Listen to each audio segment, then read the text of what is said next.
Let's bring in the royal editor of the Daily Mirror now, Russell Myers. Russell, good to see you again. It's all done and dusted now, so what's your broad reaction to how everything went today? Well, I feel strangely emotional, to be honest, because I mean, not just because you're tired. Well, indeed, I think what we've witnessed over the last 12 days is just not only truly momentous for what's happened, and we obviously lost the Queen, but what this means for the royal family and their standing within the world. I mean, I don't expect we'll ever see anything. Well, certainly we won't, but whether the royal family will ever see this again. I mean, truly momentous reign. I mean, I was in the Abbey today and really can't even describe the emotion of the event. I mean, it was just overpowering at times. Wow.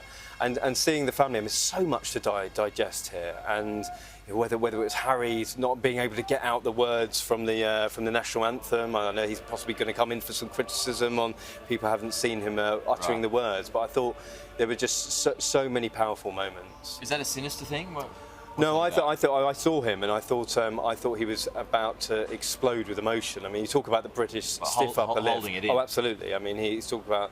I mean, he's a military man. I don't think he would have been wanted to have let his emotions get the better of him. We saw him at Balmoral. He looked crestfallen. Yeah. But at that one moment, I felt extraordinarily sorry for him, to be honest. So you were in the Abbey, one of the privileged few Very much so, media to be there. How close were you to the royal family? What else did you notice? What stuck out to you? Well, again, we had the greatest vantage point. We weren't exactly opposite them, but I could see, you know, the William and the children and Kate more so.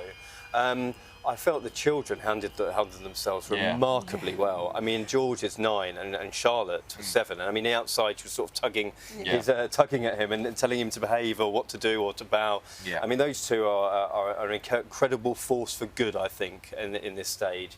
And the conversations would have happened between the family about whether they should go. And I think a job well done for all of them.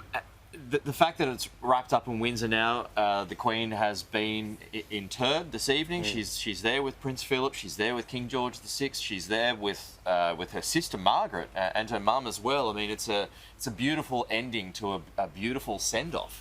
Well, I think we've had a fairy tale ending for a momentous reign, and not only did she pass away in her beloved Balmoral, the place where she'd always said if there was a perfect scenario, then that would be it. I mean, you've got the issue with nationalism and the Scottish political aspect of it all, and the fact that we've had that huge ceremony coming down back to England from Scotland is really very powerful, and I think that will live on far longer than these few weeks. It's been so powerful for this city. We've seen that. You know this city better than we do. It's been so unifying. That's been the word. Everyone's been so kind and nice to each other. The hostilities obviously have ceased within the royal family, but is that lasting, Russell?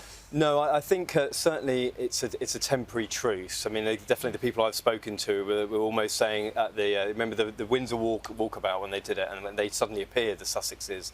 That was certainly Prince William putting out an olive branch and saying to his brother, "Listen, this is this needs to be a force for good for the family. That the Queen, their matriarch, has passed away, and we need to honour her memory." But listen, there's an awful lot of nervousness in the camp about these two. I mean, we've just heard Meghan sort of railing against the royal family with her podcast. I mean, Serena Williams' one was extraordinary, I thought. And the book. What happens with the book now? Well, the book. I mean, reading between the lines, apparently there's some pressure about the publishers want to get it out, or whether Harry wants to delay it. I mean, I'm not too sure. But do you think maybe he will want a U-turn on it? Well, I can't see how he can, to be honest, because he's past the point of no return, and I think the images that you're seeing of him puffing out his chest, he just looks absolutely distraught. And why wouldn't he today, be? Sorry, Russell. The salute today as well when they walked past the march past the cenotaph, and Charles and William saluted.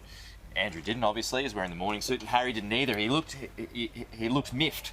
Well, it's all together with a sort of protocol and the tradition of being a military man, and I understand that. But I also feel for all of Harry's faults, and there are mounting ones in front of him.